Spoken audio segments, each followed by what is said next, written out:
ಇವತ್ತಿನ ವಿಡಿಯೋದಲ್ಲಿ ನಾವು ಟಾಪ್ ಅಪ್ ಲೋನ್ ಮತ್ತೆ ರೀಪೇಮೆಂಟ್ ಮಾಡೋದು ಹೆಂಗೆ ಅಥವಾ ಇಂಟ್ರೆಸ್ಟ್ ರೀಪೇಮೆಂಟ್ ಮಾಡೋದು ಹೇಗೆ ಅಂತ ನೋಡೋಣ.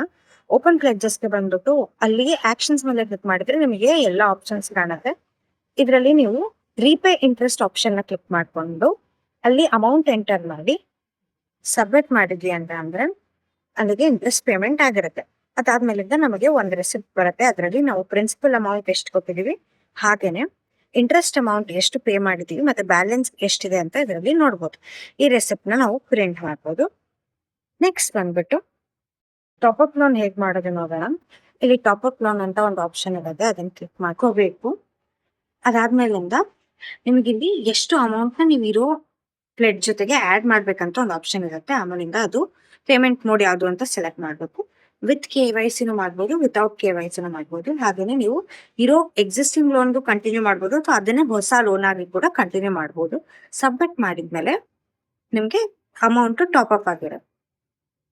ನೆಕ್ಸ್ಟ್ ಪ್ಲೆಡ್ಜ್ ಕ್ಲೋಸ್ ಮಾಡೋದು ಹೇಗೆ ಅಂತ ನೋಡೋಣ. ಅಲ್ಲಿ ಕ್ಲೋಸ್ ಪ್ಲೆಡ್ಜ್ ಆಪ್ಷನ್ ಕ್ಲಿಕ್ ಮಾಡ್ಕೊಂಡು ಅಮೌಂಟ್ ಎಷ್ಟು ಬ್ಯಾಲೆನ್ಸ್ ಅವ್ರು ನಮಗೆ ಕೊಡ್ಬೇಕಿದೆ ಅನ್ನೋದನ್ನ ಎಂಟರ್ ಮಾಡ್ಕೋಬೇಕು.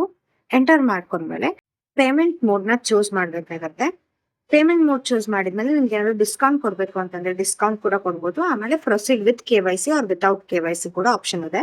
ನೀವು ಕ್ಲೋಸ್ ಬೈ ಅದರ್ ಪರ್ಸನ್ ಅಂತ ಅಂದ್ರೆ ಅವರ ಡೀಟೇಲ್ಸ್ ಹಾಕಿ ಕೂಡ ಪ್ಲೆಡ್ಜ್ ನ ಕ್ಲೋಸ್ ಮಾಡ್ಬೋದು. ಕನ್ಫರ್ಮ್ ಅಂಡ್ ಕ್ಲೋಸ್ ಲೋನ್ ಮಾಡಿದ್ರೆ ಅಲ್ಲಿಗೆ ಪ್ಲೆಡ್ಜ್ ಕ್ಲೋಸ್ ಆಗಿದೆ. ಅದು ಡೈರೆಕ್ಟ್ ಆಗಿ ಕ್ಲೋಸ್ ಪ್ಲೆಡ್ಜ್ ಲಿಸ್ಟ್ ಗೆ ಹೆಸರು ಬಂದಿರುತ್ತೆ. ನಾವು ಅದನ್ನ ಕ್ಲೋಸ್ ಪ್ಲೆಡ್ಜ್ ಲಿಸ್ಟ್ ಅಲ್ಲಿ ನೋಡ್ಕೋಬಹುದು. ಕ್ಲೋಸ್ ಪ್ಲೆಡ್ಜ್ ಲಿಸ್ಟ್ ಅಲ್ಲಿ ಕೂಡ ನಿಮಗೆ ಎಲ್ಲಾ ಕ್ಲೋಸ್ ಆಗಿರುವಂತಹ ಪ್ಲೆಡ್ಜಸ್ ಇರುತ್ತೆ. ಆಕ್ಷನ್ ಬಟನ್ ಮೇಲೆ ಕ್ಲಿಕ್ ಮಾಡಿ ಅದನ್ನ ಎಡಿಟ್ ಮತ್ತೆ ಡಿಲೀಟ್ ಕೂಡ ಮಾಡ್ಕೋಬಹುದು. ಇದಿಷ್ಟು ಓಪನ್ ಪ್ಲೆಡ್ಜ್ ಮತ್ತೆ ಕ್ಲೋಸ್ ಪ್ಲೆಡ್ಜ್ ನ ಡೀಟೇಲ್ಸ್ ಆಗಿದೆ.